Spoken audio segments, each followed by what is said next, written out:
नमस्कार, जय गजानन। तुमच्या सगळ्यांचं आपल्या चॅनलमध्ये खूप खूप स्वागत आहे। श्री गजानन महाराजांपर्यंत आपला नामजप पोहोचत आहेत। महाराज आपला नामजप स्वीकार करत आहे हे कधी समजावं। जे नित्यनियमाने रोज नामजप करतात त्या सगळ्यांना माहिती आहे की नामजपाची शक्ती किती आहे।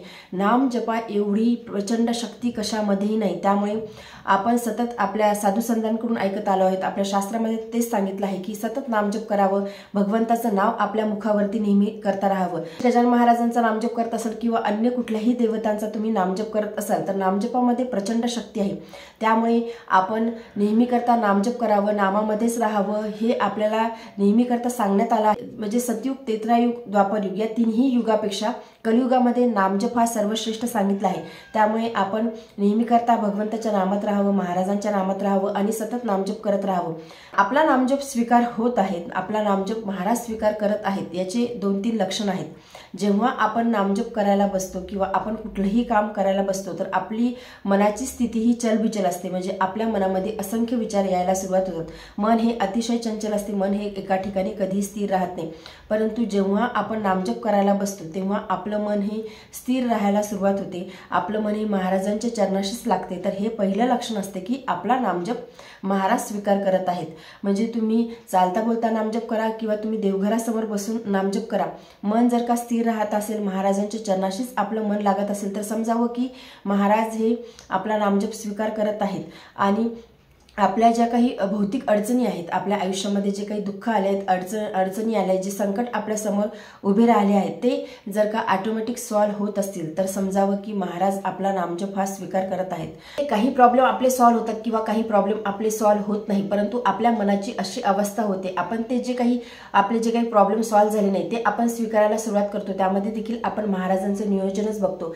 काही आपल्या ज्या अडचणी आहेत त्या दूर होत नाही, त्यामध्ये महाराज आपली परीक्षाच घेत असतात की महाराज बघत असतात की याचा निश्चय किती दृढ आहे किंवा याचा विश्वास माझ्यावरती किती आहे, ही परीक्षा महाराज आपली घेत असतात। त्यामुळे महाराज जे करतील ते आपल्यासाठी योग्यच करतील। महाराजांनी आतापर्यंत जे केलं आहे ते योग्यच आहे आणि इथून पुढे जे काही मला महाराज देतील ते माझ्यासाठी जे योग्य आहे तेच महाराज मला देतील। म्हणजे आपल्याला एक गोष्ट हवी असते, परंतु महाराजांना आपलं भूत, भविष्य, वर्तमान महाराज सर्व काही जाणतात। त्यामुळे आपल्यासाठी जे योग्य आहे, जे आपल्यासाठी परफेक्ट आहे तीच गोष्ट महाराज आपल्याला देत असतात। त्यामुळे महाराजांच्या योजनावरती संपूर्ण विश्वास ठेवून फक्त महाराज कुठल्याही परिस्थितीमध्ये महाराजांचा नामजप हा सतत करत राहावा। ह्या झाल्या 2 स्थिती की मन शांत राहायला सुरुवात होते, आपले जे काही प्रॉब्लेम आहेत ते ऑटोमॅटिक सॉल्व्ह व्हायला सुरुवात होतात। म्हणजे तिसरा जो नामजपामुळे आपल्यामध्ये बदल होतो तो म्हणजे आपल्यामध्ये दया, प्रेम, करुणा यायला सुरुवात होते। म्हणजे आपल्या मनामध्ये कधी कुणाविषयी द्वेष राहत नाही। कुणी कितीही वाईट असो, आपल्याबद्दल कुणी कितीही वाईट बोलो, त्या व्यक्तीविषयी आपल्या मनामध्ये दया, करुणा, प्रेम निर्माण होते। प्राणीमात्राविषयी आपल्या मनामध्ये जर का दया, प्रेम असेल तर समजावं की महाराज आपला नामजप स्वीकार करत आहेत। तर आता ह्या सगळ्या गोष्टी येण्यासाठी म्हणजे हे 3 लक्षणं मी तुम्हाला सांगितले की मनामध्ये शांतता येते, मन स्थिर होते, त्यानंतर आपले जे प्रॉब्लेम आहेत ते ऑटोमॅटिक सॉल्व्ह व्हायला सुरुवात होतात, त्यानंतर आपल्यामध्ये प्रेम, दया, लीनता येते। तर ह्या सगळ्या गोष्टी येण्यासाठी म्हणजे महाराज आपला नामजप स्वीकार करत आहेत याचे हे संकेत असतात। तर ह्या सगळ्या गोष्टी होण्यासाठी आपल्याला काही गोष्टींचं पालन देखील करणं आहे। जसं की आपण नामजप करत आहोत तो आपला एकाग्रचित्त चित्ताने व्हायला हवा। म्हणजे मन हे कधी स्थिर राहत नाही, परंतु जेव्हाही तुम्ही नामजप करायला सुरुवात कराल तेव्हा तुमच्या मनाची स्थिती ही अशी असायला हवी की काही विचार आले समजा तर त्या विचारांवरती विचार करायचा नाही, ते विचार येतील आणि जातील। तर तुम्ही जेव्हाही नामजप करायला सुरुवात कराल तेव्हा तुमच्या मनामध्ये हा विचार हवा की महाराज साक्षात माझ्या समोर आहेत, मी महाराजांना प्रणाम करते आहे, मी महाराजांना नमस्कार करते आहे आणि मी माझा नामजप करत आहे आणि माझा नामजप साक्षात महाराज हे स्वीकार करत आहेत किंवा तो माझा नामजप साक्षात महाराज हे ऐकत आहेत। या शुद्ध भावनेने तुम्ही महाराजांचा नामजप करायला हवा। म्हणजे एवढी एकाग्रता आपल्यामध्ये यायला हवी, तेव्हाच आपला नामजप हा स्वीकार केला जाणार आहे। त्यानंतर आपल्या नामजप करण्यामध्ये नियमितता हवी। म्हणजे आज 5 माळी घेतल्या, उद्या घेतल्याच नाही, परत तिसऱ्या दिवशी कालच्या 5 माळी आणि आजच्या 5 माळी म्हणून 10 माळी घेतल्या किंवा 11 माळी घेतल्या असं व्हायला नको। आपला नामजप करत असताना आपल्या नामजपामध्ये नियमितता हवी। म्हणजे आपण सतत रोज त्याचा अभ्यास करायला हवा, नामजपाचा रोज आपल्या नामजपामध्ये नियमितता हवी। भलेही तुम्ही देवघरासमोर बसून तुमच्याकडून 5 मिनिटं किंवा 10 मिनिटं माळी घेणं होत असेल तर तुम्ही चालता बोलता तुम्ही काही काम करत असताना नामजप घ्या।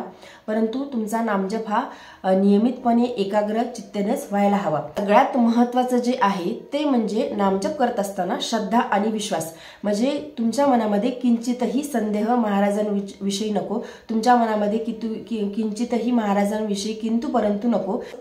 माझा नामजप ऐकत आहेत का, महाराज माझा नामजप स्वीकार करत आहेत का, किंवा माझं हे जे मी कार्य करत आहे ते कार्य माझं पूर्ण होणार आहे का, याबद्दल किंचितही महाराजांच्या बद्दल संदेह नको, किंतु परंतु नको। तुमचा दृढ विश्वास हा महाराजांवरती हवा, तुमची श्रद्धा हवी, तुम्ही एकनिष्ठ होऊनच महाराजांच्या चरणाशी तुम्ही नामजप करायला हवा। एकांच्या मनामध्ये हा प्रश्न येऊ शकतो की आपण नामजप किती करावा किंवा किती वेळ करावा, किती माळी घ्यावा, प्रत्येकाच्या परिस्थितीनुसार असते, प्रत्येकाच्या वेळेनुसार असते। म्हणजे तुम्ही जर का 1 तासभर नामजप करत आहात परंतु त्यामध्ये तुमचं चित्त एकाग्र नाही, तुमची मनाची स्थिरता नाही, तर तो नामजप काही कामाचा नाही। भलेही तुम्ही 10 मिनिटं जरी देवघरासमोर बसून माळी घेतल्या किंवा नामजप केला किंवा चालता बोलता नामजप केला, परंतु तुमचं चित्त खूप स्थिर आहे, तुम्ही एकाग्र आहात, तर तो नामजप हा महाराजांपर्यंत पोहोचणारच आहे। त्यानंतर देखील प्रश्न अनेकांच्या मनामध्ये निर्माण होऊ शकतो की आपण एकाच देवताचा नामजप करावा, एकाच भगवंताचा नामजप करावा, खूप असंख्य देवतांचा आपण नामजप एका वेळी करू शकतो। तर मला असं सांगायला आवडेल की तुम्ही एकाच भगवंतावरती किंवा एकाच देवावरती किंवा फक्त महाराजांवरतीच विश्वास ठेवून तुम्ही तुमचा नामजप करावा। म्हणजे ठिकाणी विहिरी खोदल्या तर शक्यता कमी असते की त्याला पाणी लागेल, परंतु आपण एकच विहीर खूप खोल खोदत गेलो तर त्यामध्ये 100% गॅरंटी असते की तिथे पाणी लागणार। त्यामुळे तुम्ही शक्यतो एकाच देवताचा किंवा एकाच भगवंताचा किंवा महाराजांचाच तुम्ही नामजप केलेला कधीही बेटर। केल्याचे असंख्य फायदे आहेत, म्हणजे असे अनेक लोकांना अनुभव आहेत की कुणाचे काही बिमाऱ्या असतील, ते हॉस्पिटलाइज असतील आणि नामजप केला किंवा महाराजांचं पारायण केलं, महाराजांना आळवलं, तर त्यांचे जे रोग आहेत ते दूर झालेले आहेत किंवा रिपोर्ट निगेटिव्ह आलेले आहेत। त्यासोबतच काही जे कामं अटकलेले आहेत ते कामं पूर्ण झाले आहे। म्हणजे नामजपामध्ये खूप जास्त शक्ती आहे, त्यामुळे मी सतत तुम्हाला सांगते की तुम्ही नामजप करा। तुम्ही कामामध्ये असणार, तुम्हाला देवघरासमोर बसायला वेळ नाही, तुम्ही कोणचंही काम करा, घरातलं काम करा, ऑफिसचं काम करा, परंतु सतत मुखामध्ये जर का तुम्ही तुमचा नामजप चालू ठेवला तर ह्या भौतिक ज्या अडचणी आहेत त्या दूर होणारच आहेत। सोबतच आपलं आत्मचिंतन व्हायला सुरुवात होते, आपलं मन बदलायला सुरुवात होते आणि आपला जो पुढचा मार्ग आहे तो देखील खूप सुखकारक होणार आहे। त्यामुळे सतत तुम्ही नामजप करा।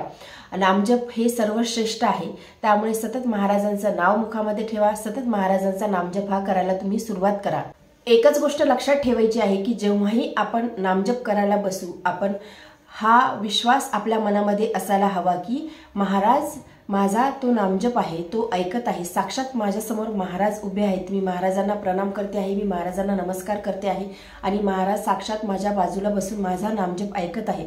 एवढं जरी तुम्ही मनामध्ये ठेवलं तर तुमचं चित्त एकाग्र व्हायला सुरुवात होईल, तुमची एकाग्रता वाढेल आणि जेव्हा तुम्ही अतिशय एकाग्र भावनेने तुम्ही नामजप कराल, महाराजांची भक्ती सेवा कराल, तेव्हा महाराज आपला नामजप स्वीकार करणार आहे आणि तेव्हाच महाराजांची कृपाही होणार आहे। त्यामुळे नामजप करताना ह्या छोट्या छोट्या गोष्टी नेहमी करता लक्षात ठेवा आणि तुम्ही नामजप करा। करताना ह्या छोट्या छोट्या गोष्टी लक्षात ठेवा आणि महाराजांच्या दिव्य अनुभूतीचा अनुभव घ्या। तर आजच्या व्हिडिओमध्ये एवढंच। व्हिडिओ जर तुम्हाला आवडला असेल तर व्हिडिओ लाईक करा, चॅनलवरती नवीन असेल तर चॅनलला सबस्क्राईब करा। जय गजानन, धन्यवाद।